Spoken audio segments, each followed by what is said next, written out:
こんにちは、ロック204チャンネルです。今回は Google コラボラトリで Python を始める17。アルタイヤーで動的グラフの作成4、時系列データの分析をお送りします。今回は前回の続きとなりますので、まだ前回の動画をご覧になっていない方は、先に前回の動画をご覧になることをお勧めします。それでは前回までの流れを見ていきましょう。まず最初に、こちらの方ですね、データをアップロードします。Excel 表をアップロードして、これを使って、分析を行っていきます。それではまず実行します。で、こちらの方ですね、先ほどのクイックというファイルを読み込んで、データ変換したこの表ですね、データフレームを作ります。そして原波形を表示します。で、表示されたのがこういうような形のグラフとなりましたね。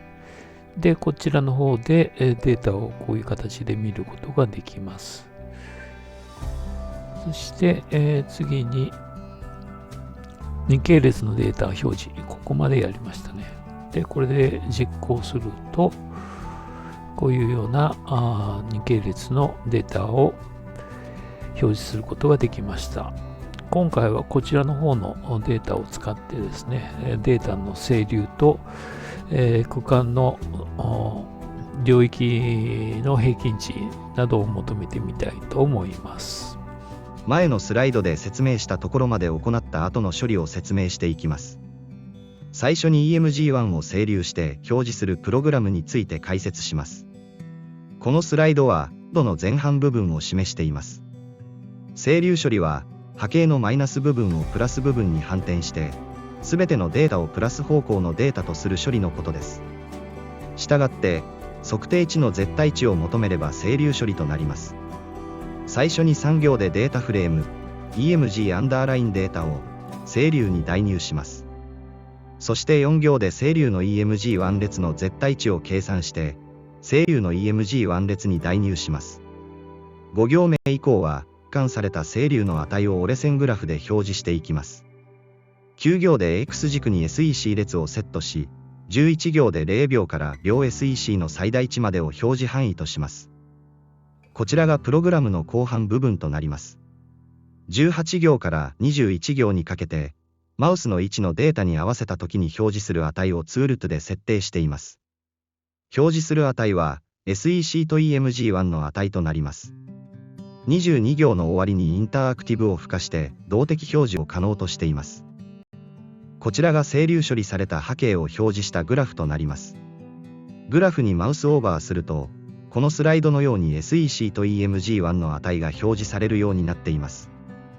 次に整流されたデータの移動平均を求め、統計値を表示するプログラムについて説明します。1では、何項のデータをもとに移動平均を求めるかを入力するプログラムとなります。移動平均の項数は数項数に入力されます。入力時にエンターを押すと、規定値の7が項数となります。2は移動平均を求めるプログラムとなります。12行で整流の EMG1 列を変数 BF に代入します。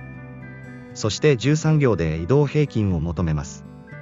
この時ウィンドウに項数を設定し、ミンアンダーラインピリオズに0を設定し、ドットミーンとします。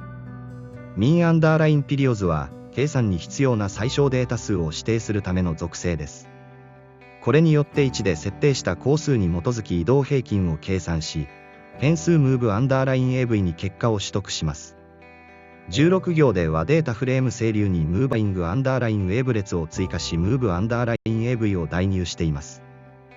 次に1では、グラフ上でドラッグして選択する区間を X 軸とするように設定しています。そして26行では、オパシティを用いて表示区間の不透明度を設定しています。コンディションの後にブラシを書き、次に選択された区間の不透明度を1として、他の領域選択されていない部分を 0.7 として設定しています。次に表示されたライン上にマウスオーバーした時の統計値を表示する方法について説明します。35行では、ムービングアンダーライン AV 列の平均値を Y 軸とするよう設定しています。38行から14行にかけての記述がマウスオーバーした時の命令となります。ツールットの中にリストとして表示する統計値を書いていきます。38行では、SEC 列の最小値を表示します。Q と書かれているのは、データタイプが空アンテテーティブ連続量のことを意味しています。同様に39行では、列 SEC の最大値を求めるものです。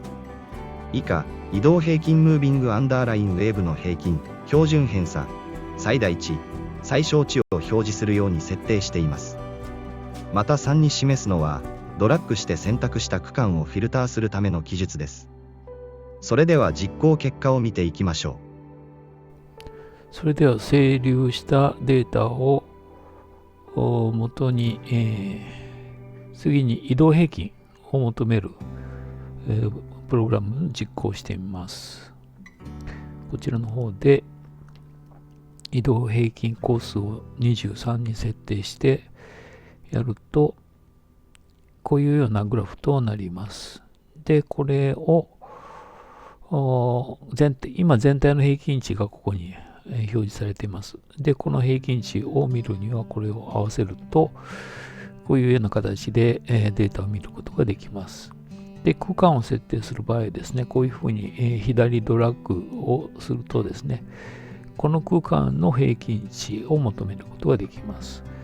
例えばこっちであれば、この区間の平均値とかそういうものがこの線で表されます。で、ここに線にマウスカーソルを当てると、このように各上から見ると、6.3 秒から 7.2 秒の間のデータで平均値が 0.027、標準偏差が 0.014 というような形で、計算されて区間の統計量を求めることができます。